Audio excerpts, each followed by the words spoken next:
So let's start beginning to go over the designs for my own remodel. So starting off, basically this is your footer. You could actually go kind of up this assembly. We're going to be doing 5 inches of ROCKWOOL comfort board. We're going to just do the 110 because up here, we're not actually going to have any slab. We're just going to have STEGO wrap as our vapor barrier that's coming underneath and then taping up against this foundation wall. From there, going up this concrete wall, we're going to be putting 4 inches of comfort board 80 along that wall. On the air barrier side, the concrete is basically my acting air barrier here. And then you can see the air barrier is actually going to start crossing over. I've got some big stretch and some sill sealer for there. And then it's going to continue up the exterior. I am going to have some Comfort Bat R23 right in here.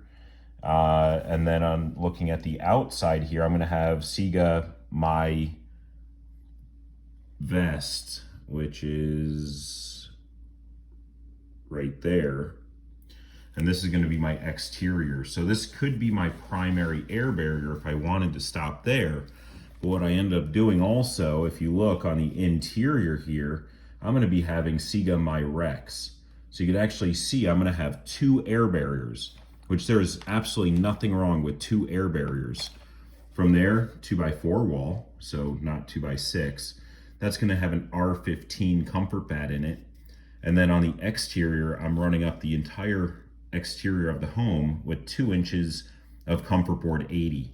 So my total wall assembly is basically going to be around an R24 for that entire assembly, but again, it's continuous. So you're going to have continuity of your air barrier, your thermal barrier, your vapor control layer, and of course your water barrier on the exterior for the most part. So as we move up the wall, you can see the continuous insulation, the 2-inch comfort board 80 is still running up the side. I'm going to have some R15 or R23 in here. I'm also going to have R23 going across the floors, just really for added sound measure for the most part.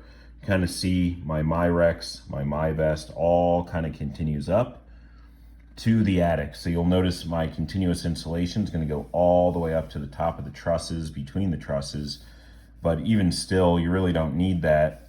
You know, it helps here, but I'm going to have a double layer of R38 here. So I'm going to actually have an R76 up in the attic. And that's going to be 2 layers of Comfort Bat R38.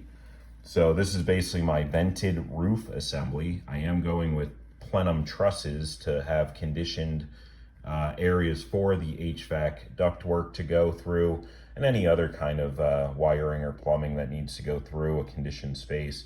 So that's pretty much all that I got here.